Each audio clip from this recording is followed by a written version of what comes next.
Once upon a time, in a big, lush forest, lived the smallest T-Rex anyone had ever seen. His name was Tiny.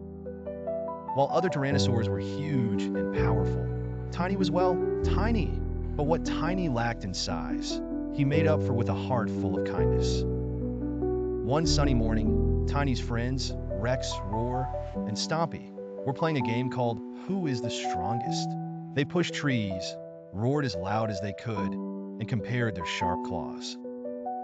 But Tiny knew he couldn't win in any of these games. His roar wasn't loud, and he couldn't push down trees like the others. As the game continued, a small bird named Tweety suddenly got trapped under some heavy branches. Tweety chirped for help, but none of the huge T-Rexes heard her. They were too busy playing their game. Tiny heard her faint cries and quickly ran to her side. Despite his small size, he used his gentle touch to carefully move the branches, freeing Tweety.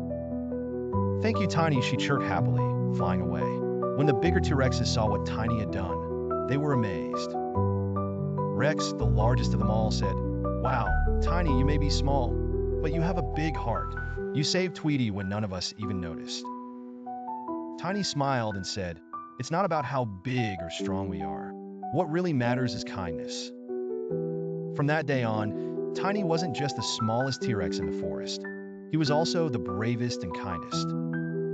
And his friends learned that sometimes it's the tiniest among us who can make the biggest difference.